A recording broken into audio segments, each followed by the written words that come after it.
네, 귀한 찬양 감사합니다. 우리 찬양해 주신 것처럼 우리 주님께서 주시는 참된 위로가 우리 삶 가운데 우리 안에 가득하시길 주의 이름으로 간절히 축원합니다. 우리가 롤모델이라는 말을 자주 사용합니다. 이 롤모델은 존경하거나 닮고 싶은 사람들을 뜻하는 말인데요. 조금 과장해서 말하자면 좋은 롤모델을 만나는 건 인생 최고의 축복이라고 할 수 있습니다. 그래서 저는 이제 기도할 때, 특별히 기도해 드릴 때 만남의 축복을 위해서 자주 기도하곤 합니다. 좋은 롤모델을 만나서 그분을 목표로 삼으면 우리는 그 사람과 닮아가는 경향성이 있죠. 저도 이제 목회 사역을 18년 동안 하면서 여러 곳에서 여러 선배 목회자들, 동료 목회자들을 만나서 함께 사역을 해 왔습니다. 그런데 제가 참 감사한 것은 좋은 롤모델들을 많이 만났다라고 하는 것인데요. 특별히 제가 첫 사역지에서 만났던 청년부와 교육부를 총괄하셨던 목사님께 설교를 어떻게 하는 것인지에 대해서 배우고 제 평생 설교의 롤모델로 삼았고요.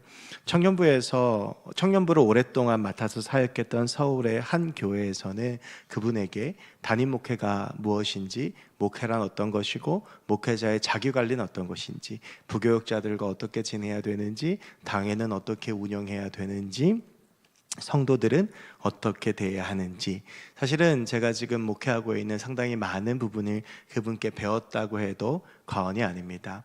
이제 올해면 그분께서 은퇴를 하시는데요. 그래서 지금도 이제 목회를 하다가 조금 답답하거나 어려운 일이 있으면 전화를 드려서 의견을 여쭤보기도 하고, 그리고 상의를 하기도 하고 도움을 받기도 합니다.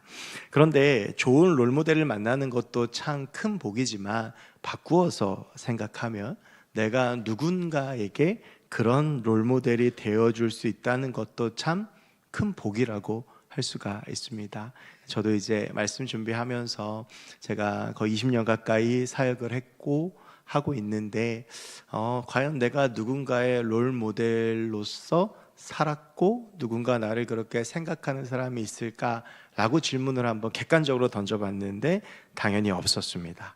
그러면서 오늘 말씀을 준비하면서 그냥 평생 살면서 나를 그렇게 생각해 주는 사람이 한 명이라도 있으면 성공한 삶이 아닐까라는 생각을 해보았는데요. 이렇게 누군가에게 나는 당신이 본받을 만한 사람이니까 나를 본받아라, 나를 롤모델로 삼아라 라고 말하는 건 사실 쉽지 않습니다. 그런데 오늘 본문을 보면 그렇게 선언하고 있는 한 사람을 만나게 되는데, 그 사람이 이 빌립보서를 쓰고 있는 바울입니다. 오늘 본문 17절을 보면 바울이 이렇게 이야기를 하죠. 형제들아, 너희는 함께 나를 본받으라. 바울은 너희가 함께 나를 본받으라, 너희 모두는 다 나를 본받으라 라고 선언합니다. 이 말은 참 대담한 선언이면서 대단한 선언이기도 하죠. 자기 자신에 대해서 웬만한 자신감이 없다면 이런 말하기가 쉽지 않을 것이고요. 자칫하면 매우 교만한 소리로 들릴 수도 있고, 우리 주변에 혹시 이런 사람이 있다면, 누군가가 나를 본받아라, 나를 롤모델로 삼아라 라고 하는 사람이 있다면 죄송하지만 얼마나 재수가 없겠습니까? 그러니까 살면서 그래 저 사람처럼 좀 되고 싶어 라는 마음이 들었다가도 그 사람이 옆에서 이렇게 막 이렇게 당신 닮고 싶어요가 아니라 너 그러니까 나 닮아 그러면 아마 롤모델로 삼고 싶다가도 그 마음이 싹 달아날 겁니다. 그런데 오늘 본문을 보면 바울이 너희는 함께, 너희는 모두가 다 나를 본받으라 라고 이야기를 합니다. 굉장히 교만하고 그리고 좀 이해하기 힘든 진술로 보이긴 합니다만, 그런데 우리가 오늘 이 본문을 조금 자세히 들여다볼 필요가 있습니다. 오늘 본문 17절은 그저 바울이 너는 나를 본받으라 라고 하면서 마치 자기 자신을 드러내는 듯하게 끝나는 것이 아니고요, 뒤를 이어서 그 말들이 이어지고 있죠. 그리고 너희가 우리를 본받은 것처럼 그와 같이 행하는 자들을 눈여겨 보라.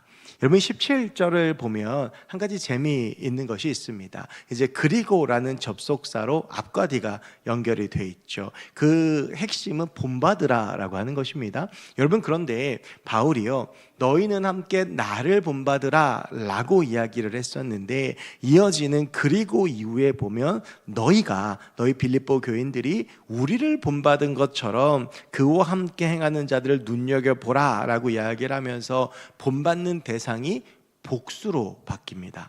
그러니까 앞에서는 나를 본받으라 라고 했던 바울이 이제는 본받아야 되는 대상, 빌립보 교인들이 본받아야 되는 대상을 우리라고 확장하고 있죠. 우리가 보통 한 문장 안에서는 이렇게 단수 복수를 같이 쓰죠. 내 이야기를 하면 내 이야기를 하는 것이고, 우리 이야기를 하면 우리 이야기를 하는 것인데, 바울은 여기서 단수와 복수를 함께 쓰고 있습니다. 바울이 왜 이렇게 표현했는지를 보려고 하면 그 당시 헬라 철학들이 가지고 있었던 논증의 여러 가지 형식들을 좀 볼 필요가 있는데요, 특별히 오늘 이 17절은 승계의 개념으로 볼 필요가 있습니다. 그러니까 이런 것이죠. 바울이 본받으라 라고 했을 때에 너희가 나를 본받고, 그리고 나를 본받은 이 사람들을 너희가 본받아야 된다 라고 하는 것으로 논리를 전개하고 있다라고 하는 것입니다. 여기서 이제 우리라고 하는 대명사 같이 쓰고 있는데요, 여기서 우리라는 말을 쓴다고 했을 땐 두 가지의 전제가 있죠. 하나는 바울을 본받은 사람이어야 할 것이고요, 그리고 이름을 밝히지 않는다라고 하는 것은 빌립보 교인들이 이 말만 듣고도 이 우리가 누구인지를 알 수 있어야 된다라고 하는 것입니다. 여러분 그런데 이 빌립보서를 보면 바울이 특별히 이름을 이야기하는 두 사람이 있는데요, 그래서 아마 이 사람들이 여기서 바울이 말하는 우리를 지칭하는 것일 텐데, 그들이 디모데와 에바브로디도입니다. 이 디모데는 우리가 잘 아는 대로 바울의 제자이고요, 에바브로디도도 바울과 함께 사역을 하면서 바울에게 배웠던 사람이죠. 그래서 바울이 이런 이야기를 하는 것입니다. 너희가 나를 본받는데 우리, 즉 디모데와 에바브로디를 포함한 우리를 본받는 것처럼 너희가 그렇게 본받아야 된다라고 하는 것이죠. 여러분 이런 개념의 연속선상으로 보면 바울 역시도 누군가에게 본받을 대상이 있었다라고 하는 것입니다. 그래서 바울이 누군가에게 본을 받았고, 그리고 그 바울이 흘려보낸 것들을 그와 함께한 제자들이 본받았고, 그리고 이 에바브로디도를 빌립보 교회에 보내면서 이 에바브로디도를 보면서 빌립보 교인들 역시도 본받아야 된다는 하나의 전체 흐름 속에서 이 문장이 이어지고 있다라고 하는 것이죠. 그렇다면 이제 중요한 것은 그것입니다. 바울은 누구를 본받았는가라고 하는 것입니다. 바울은 오늘 본문에서는 그것에 대해서 밝히 알려주고 있지는 않지만, 우리는 이제 성경을 읽어가며 빌립보서를 보면서 바울이 누구를 본받은 사람인지에 대해서는 우리가 어렴풋이 짐작할 수 있죠. 바울이 빌립보서 2장에서도 예수 그리스도에 대해서 심도 있게 다룬 것을 보았을 때 아마 바울에게 영향을 미치고 바울이 본받은 사람은 그리스도라고 할 수 있습니다. 바울은요, 고린도전서 11장 1절에서 이 부분을 다시 한번 명확하게 선언합니다. 고린도전서 11장 1절을 보면 내가 그리스도를 본받는 자가 된 것 같이 너희는 나를 본받는 자가 되라 라고 이야기를 합니다. 여러분, 그래서 이런 전후 문맥들을 다 살펴보았을 때 17절은 이렇게 볼 수 있는 거예요. 나는 그리스도를 본받았고 디모데와 에바브로디도는 그런 나를 본받았고, 그러니까 너희들 빌립보 교인들은 지금 너희에게 이 편지를 가지고 간 에바브로디도를 본받아라. 여러분, 이렇게 됐을 때에 바울이 예수 그리스도를 본받았고 디모데와 에바브로디도가 바울을 본받았고 빌립보 교회가 에바브로디도를 본받게 된다면, 사실은 빌립보 교회 교인들은 누구를 본받는 것이 됩니까? 그리스도를 본받는 것이 되죠. 그래서 오늘 이 말은요, 바울이 나를 본받으라 라고 하는 것처럼 보이지만 사실은 그 예수 그리스도를 본받는 자의 삶을 살아야 된다라고 빌립보 교인들에게 권면하고 있는 것입니다. 여러분이 바울의 권면이 얼마나 간절했던지는 18절을 보면 알 수 있는데, 18절에서 바울이 이렇게 이야기를 해요. 내가 여러 번 너희에게 말하였거니와, 이것은 이전에도 바울이 이미 빌립보 교인들에게 예수 그리스도를 본받는 삶에 대해서 가르쳤다라고 하는 것을 짐작할 수 있게 하죠.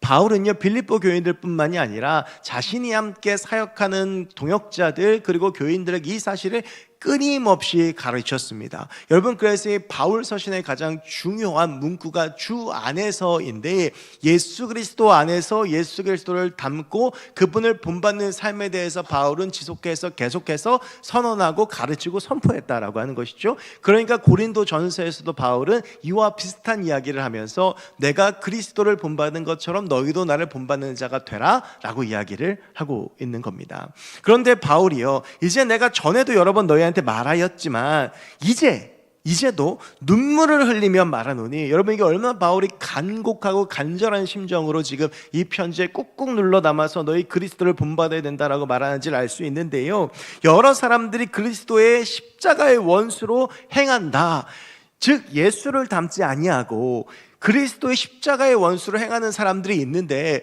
너희는 그렇게 살면 안 된다라고 하는 거예요. 너희들 내가 그리스도를 닮은 것처럼, 그리고 나를 보고 디모데와 에바브로디도가 그리스도를 닮은 자가 된 것처럼 너희는 그리스도를 닮은 자가 되어야 된다라고 바울이 오늘 17절에서 강력하게 선언하는 것입니다. 나를 본받으라고 하는 것 같지만 사실 이 말은요, 빌립보 교인들에게 너희들은 무슨 일이 있어도 내가 그러했던 것처럼 예수 그리스도를 본받으라 라고 강력하게 선언하고 있는 것인데요, 이어서 바울이 이제 독특하게 이 이야기를 풀어갑니다. 여러분, 우리가 그리스도를 본받는다라고 하면 이렇게 하는 것이 그리스도를 본받는 것이구나 라고 이야기하는 것이 일반적으로 보이지만, 바울은 19절부터 그리스도를 본받지 않는 삶에 대해서 이야기를 해요. 즉 18절 말미에서 말했던 십자가의 원수로 사는 삶에 대해서 이야기를 하면서 그러한 삶이 얼마나 위험한 것인지를 알려주고, 그러한 삶이 아니라 그리스도의 십자가를 붙잡고 예수를 닮은 삶을 살아가야 됨을 역설적으로 선언하고 있는 것입니다. 여러분, 그래서 19절은요 그리스도를 본받지 않는 자의 삶에 대해서 이야기를 하거든요. 여러분 18절에 보면 그리스도의 십자가의 원수로 행한다라고 하는 말이 나오는데, 여기서 행하다라고 하는 말은 히브리어가 할라크인데요, 이 말은 단순한 행동이 아니라 총체적인 삶을 의미합니다. 그래서 19절에서는 그리스도를 닮지 않고 그리스도를 본받지 않고 그리스도를 미워하고 닮으려 하지 않고 십자가의 원수로 살아가는 사람들의 삶이 어떠한지에 대해서 이야기를 하면서 경고하는 것이죠. 너희들 이러한 삶을 살지 말고 이렇게 되면 안 되고 그리스도를 본받는 삶을 살아야 된다라고 하는 겁니다. 여러분 19절에서 바울은요 십자가의 원수로 살아가는 삶의 결과를 먼저 이야기를 해요. 결과를 이야기하고 나서 그리고 이 논리들을 전개를 하는데, 십자가의 원수로 사는 삶, 그리스도를 본받는 것을 거부하는 삶의 마침은 멸망이다라고 하는 겁니다. 여러분, 오늘 이 말씀을 묵상하다 보면 생각나는 성경의 한 장이 있는데 사도행전 12장입니다. 사도행전 12장을 보면 사도행전 12장에는 크게 인물이 3명이 나와요. 한 명은 나오자마자 죽는 예수님의 제자 야고보가 있습니다. 이 야고보가 순교함으로, 사도들 중에 처음으로 순교함으로 사도행전 12장이 시작을 하거든요. 그리고 나서 이 야고보에 이어서 순교의 위기를 겪었던 것이 누구냐 하면 베드로입니다. 이 베드로를 잡아가지고 이 유월절날 죽이려고 감옥에 가두었는데 하나님께서 감옥 문을 열어주시죠. 그리고 나서 등장하는 사람, 처음부터 계속 등장했던 사람이긴 한데 헤롯입니다. 이 헤롯이요 야고보도 죽이고 베드로도 죽이려고 하는 무소불위의 권력을 휘두르는 왕이었어요. 여러분, 근데 사도행전 12장에 보면 이런 이야기가 나와요. 마지막에 헤롯이 선언을 딱 하니까 막 이야기를 선포하니까 사람들이 뭐라고 그러냐 하면 이건 사람의 소리가 아니라 신들의 소리와 같다라고 하면서 헤롯을 높입니다. 그러니까 헤롯은 그때예요 무소불위의 권력을 휘두르고 마치 모든 것을 가진 왕처럼 보였다라고 하는데, 여러분 사도행전 12장이 어떻게 끝나냐 하면 그 헤롯이 죽는데 어떻게 죽냐 하면 벌레에 먹혀서 죽는 비참한 최후를 맞이하게 됩니다. 여러분, 오늘 마치 3장 19절의 첫 마디가 이런 것 같은 거예요. 그리스도의 십자가의 원수로 행하고 그리스도를 본받지 않는 살아가는 삶은 반드시 멸망한다라고 하는 겁니다. 여러분, 멸망이라고 하는 말이 사실은 우리가 자주 쓰는 말이긴 하지만 생각보다 무서운 말인데요, 완전히 망해서 없어진다라는 말이 멸망이에요. 여러분, 지금 바울이 왜 이토록 간절하게 눈물까지 흘리면서 빌립보 교인들에게 그리스도를 본받으라, 그리고 나처럼 살라라고 이야기를 하냐 하면 그렇게 살지 않으면 망하기 때문입니다. 여러분, 우리가 예수 그리스도를 본받는 것은 선택사항이 아니고요, 예수 그리스도를 따라가는 우리에게 주어지는 삶의 과제이자 사명이라고 하는 것이죠. 여러분, 그래서 우리는 예수 그리스도를 붙잡고 그분을 본받는 삶을 살아가야 마지막 심판대 앞에 섰을 때의 생명을 얻을 수 있고 우리의 삶 가운데 주께서 주시는 기쁨과 은혜를 누릴 수 있다라고 하는 것입니다. 여러분, 그리고 나서 바울은 구체적으로 그리스도를 본받지 않는 사람의 삶을 두 가지로 이야기를 해요. 첫 번째는 무엇이냐 하면 그들의 신은 배다라고 하는 겁니다. 이게 참 재미있는 표현인데요, 여기서 말하는 신은요, 헬라어 데오스로 그 당시에 하나님을 말하던 말입니다. 이 무슨 말이냐 하면 그들의 하나님은 배라고 하는 것입니다. 여러분, 배라고 하는 것은 코일리아라고 하는 헬라어인데 우리의 신체의 배를 의미하기도 하지만 사람의 가장 깊은 부분, 생각, 감정을 의미하기도 하는데, 특별히 성경에서 이 배가 불렀다 뭐 이런 말들을 쓸 때에는 주로 인간의 욕망에 대해서 쓰고 있습니다. 여러분, 그러니까 이런 말이에요. 그리스도를 본받지 않고 십자가의 원수로 살아가는 사람의 삶의 특징은 무엇이냐 하면 자기 욕망에 충실해서 그 욕망을 하나님처럼 붙잡고 살아가는 욕심에 가득한 인생이다라고 하는 겁니다. 여러분, 그런데 우리가 잘 알죠. 우리의 인생을 결국 망하게 하는 것은 우리의 욕심 때문입니다. 여러분, 결국 이 땅 가운데 전쟁에 있는 이유도 무엇입니까? 욕심 때문이죠. 여러분, 인간이 잘 살아가다가 급속도로 무너지는 이유가 무엇 때문입니까? 욕망 때문인 것입니다. 여러분, 그런데 이 욕망, 이 욕심이라고 하는 것이 결국에는 하나님께서 그토록 가증하게 여기시는 우상을 만들게 되는데요, 그런데 그 욕심의 근원은 무엇이냐 하면 사는 것입니다. 우리가 살기 위해서 사실은 전쟁을 했던 것이고, 살기 위해서 다른 사람을 짓밟고, 살기 위해서 다른 것들을 가지려고 하다가 그것들이 점점 커지는 것이 우리의 욕심의 실체이죠. 여러분, 이스라엘 백성들이 그 욕심을 가지고 만들어냈던 것이 우상입니다. 여러분, 근데 이스라엘 백성들이 섬겼던 우상 중에서 우리가 가장 익숙한 것이 무엇이냐 하면 바알이죠. 여러분, 근데 이 바알은 원래 가나안의 토속신입니다. 그런데 이 바알이라고 하는 히브리어가 원래 주인이라고 하는 뜻이거든요. 이스라엘 백성들이 바알을 섬기게 된 경위가 이러할 것입니다. 이스라엘 백성들은요, 40년 동안 광야에서 떠돌았습니다. 그때 그들이 식량 걱정할 필요가 없었어요. 왜냐하면 매일 아침마다 하나님께서 만나를 주셨어요. 그러니까 아침에 가가지고 만나 주워다가 빵 만들어 먹으면 됩니다. 고기 먹고 싶으면 하나님께서 매출하게도 주세요. 그런데 가나안 땅에 들어가자마자 일어났던 변화가 뭡니까? 가나안 땅에 도착하자마자 만나가 그칩니다. 그러니까 이제는 본인들이 농사를 지어야 돼요. 광야에서 떠도는 동안 농사가 불가능했지만 이제 하나님께서 땅을 기업으로 주셨잖아요. 이제 이 땅을 경작하고 그 땅 가운데에서 이제 농사를 지어야 되는데, 여러분, 농사가요 생각보다 쉽지 않더라고요.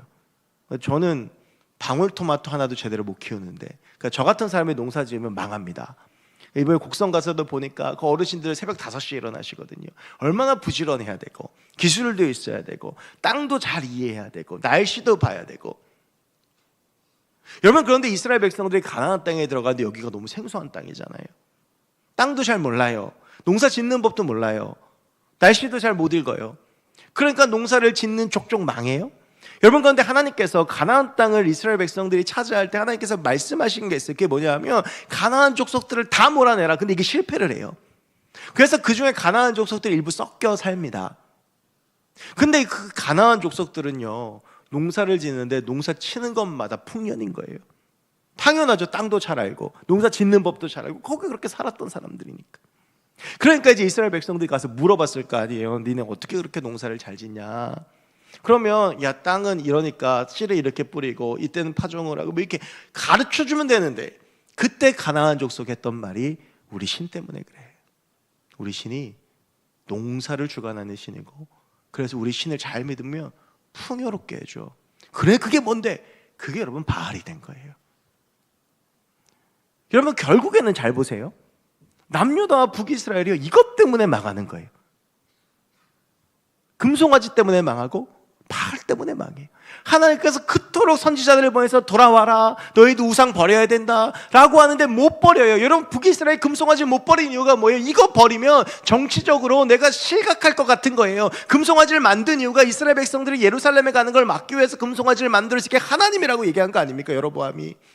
이걸 놓치면 내가 가지고 있는 자리를 잃어버릴 것 같은 거예요. 내가 죽을 것 같은 거예요. 바알을 놓치면 우리가 풍년을 만나지 못하고 흉년을 만날 것 같은 거예요. 여러분, 근데 결국에는 그들이 붙잡고 있던 욕심이 그들을 망하게 하는 거죠. 여러분, 우리가 붙잡고 있는 욕심이 우리를 망하게 합니다. 우리가 가지고 있는 욕망이 우리를 망하게 합니다. 지금 바울은 애타는 심정으로 외치는 거예요. 너희들의 욕심, 너희들의 욕망, 너희들의 야망, 그거 다 버리고 그리스도를 본받아야 된다라고 하는 겁니다. 여러분, 여기서 그리스도를 본받으라고 할 때 이 본이라고 하는 헬라어가 티포스인데, 이 티포스라고 하는 말이 원래는 무슨 뜻이냐면 맞은 자국이라는 뜻이에요. 그리스도를 본받는다라고 하는 것은 무엇이냐 하면 예수 그리스도의 십자가의 상처를 기억하고 그 십자가를 붙잡는 삶을 의미하는 것입니다. 여러분, 우리는요, 죄된 본성을 가지고 있어서 절대로 욕망과 싸워서 이길 수 없습니다. 욕심과 싸워서 이길 수 없어요. 그러니까 여러분, 우리가 흘러가는 대로 우리의 삶을 두잖아요? 망합니다. 그런데 우리가 우리의 욕망과 욕심을 이길 수 있는 단 하나의 방법이 있는데, 그게 뭐냐 하면 그리스도를 본받는 거예요. 하나님과 원래 본체가 동등하시지만 그 동등됨을 취하지 아니하시고 이 땅 가운데 오셔서 죽음을 선택하신 분, 그 십자가 앞에 세상 권세와 모든 것도 다 내려놓으시고 죽으신 그 예수 그리스도를 닮아갈 때, 여러분, 우리는 그 속에서 진정한 의미의 복된 삶을 누릴 수 있습니다.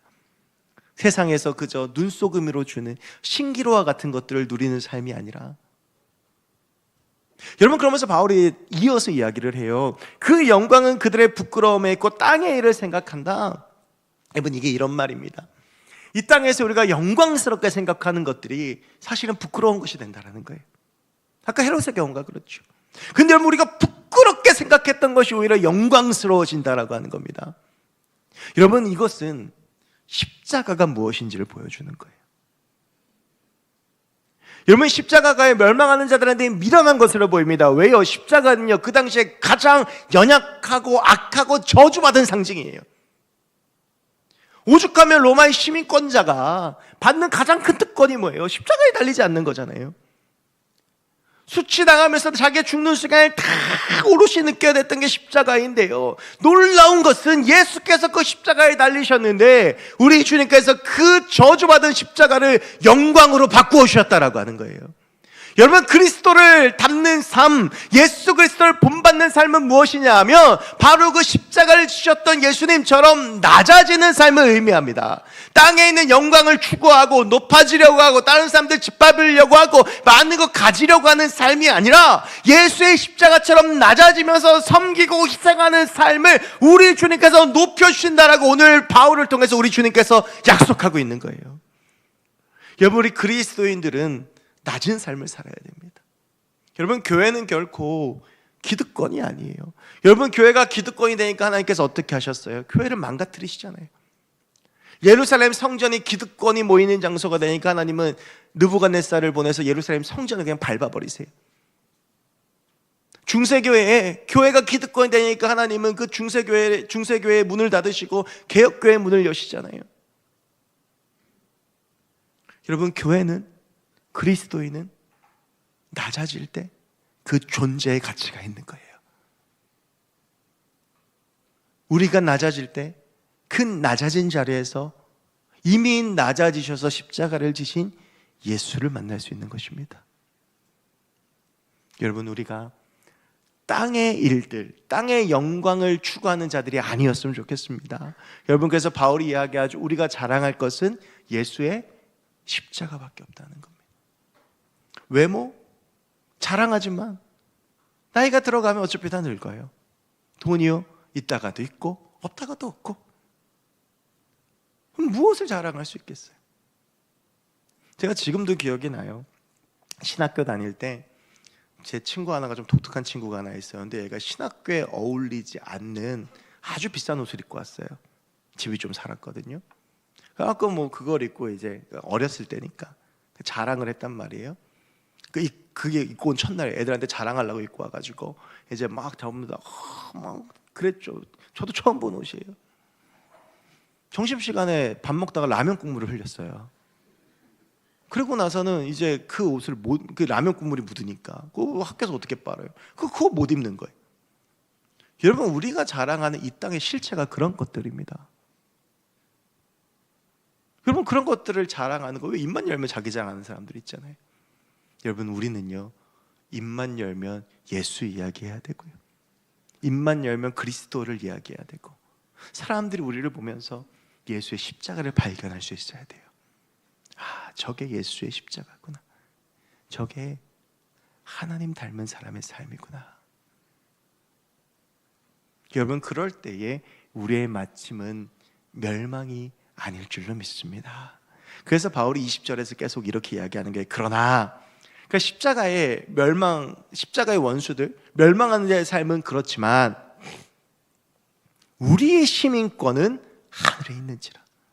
우리가 이 땅에서 욕심을 가지고 살고 높아지려고 하고 땅의 것들을 구하며 살면 십자가의 원수가 되는데, 근데 너희들 기억해라, 너희들의 시민권은 어디에 있냐 하면 하늘에 있다라는 거예요.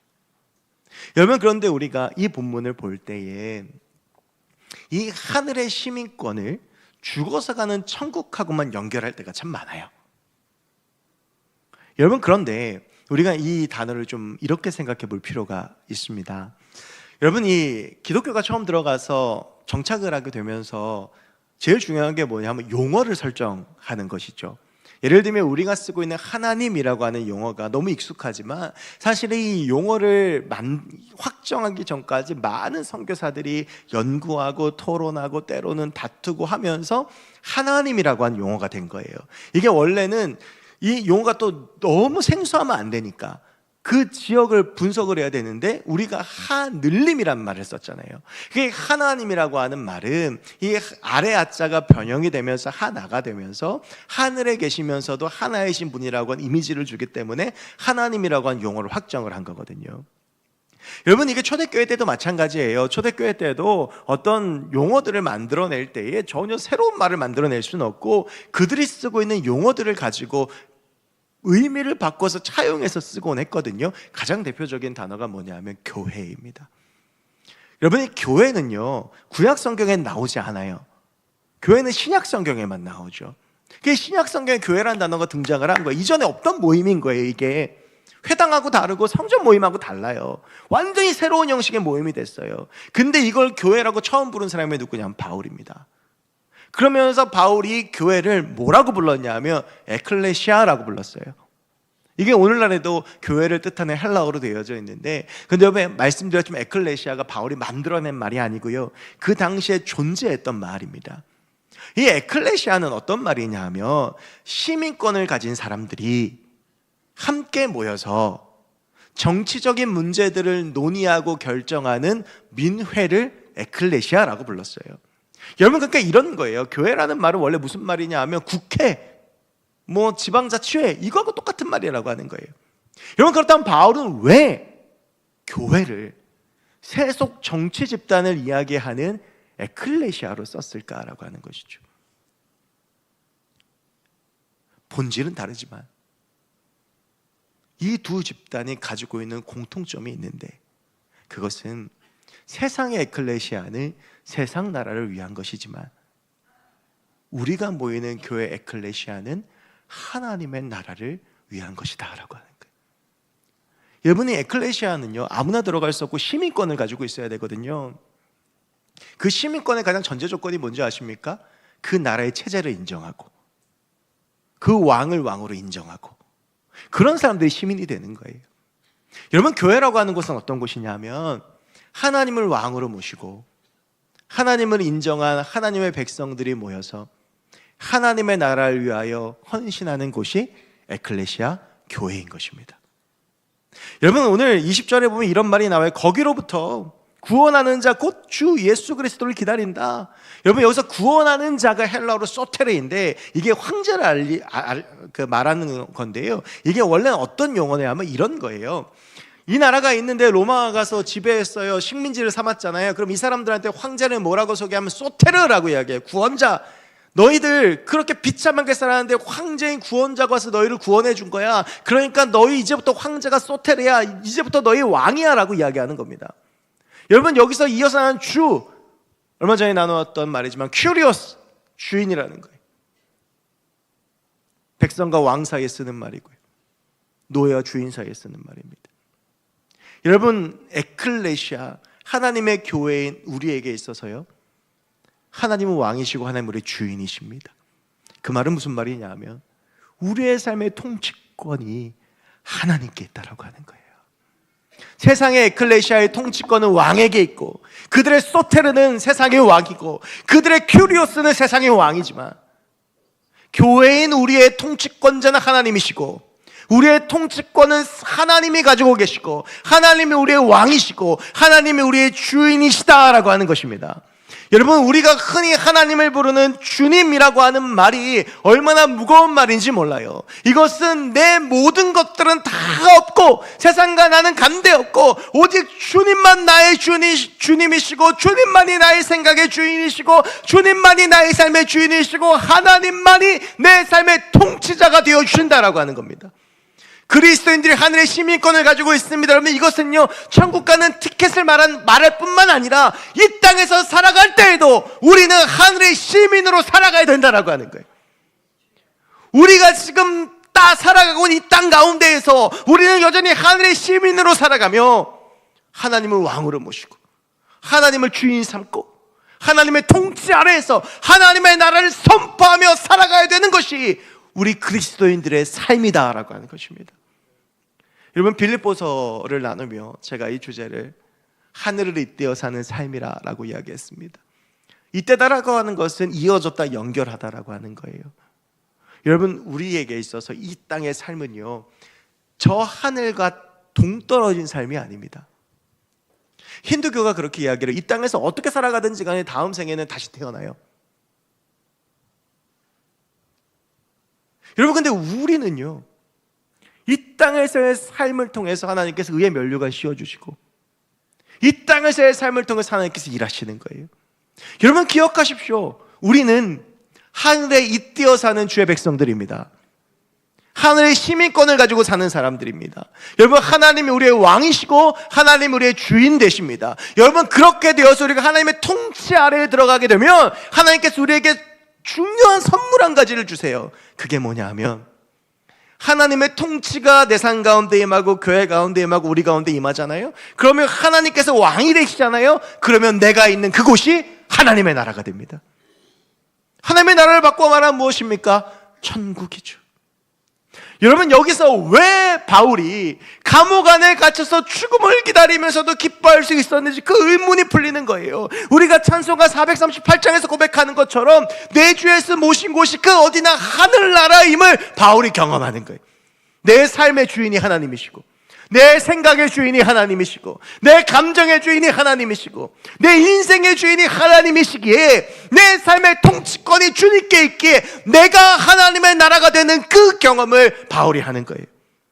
그러니까 어디에 있어도 기쁘고 어디에 있어도 천국을 경험하는 것이죠. 사랑하는 여러분, 천국은 꼭 죽어서만 갈 수 있는 게 아닙니다. 우리가 오늘 하늘의 시민으로 살아가며 하나님의 통치가 우리의 삶 가운데 임하면 지금 우리의 삶도 천국이 될 수 있음을 믿습니다. 저는 이 바울의 이 간절한 고백을 가지고 우리도 주님 다시 오실 때까지, 때로는 예수 닮아가는 길이 힘들죠. 때로는 예수 닮아가려고 몸부림치는 삶, 낮아지고 섬기고 주님처럼 살기가 힘들죠.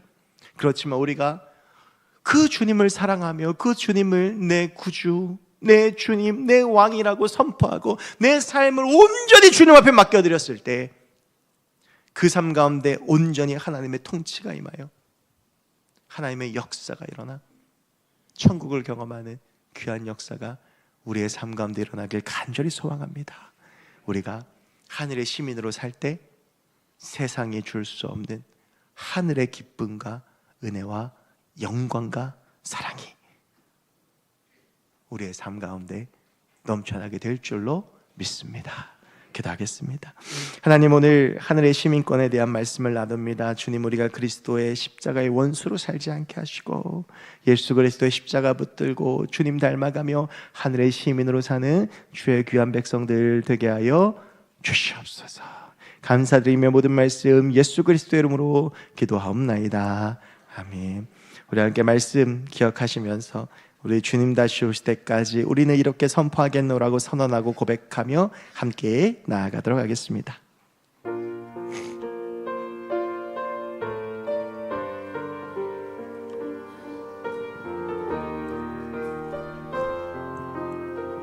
주님 다시 오실 때까지 주님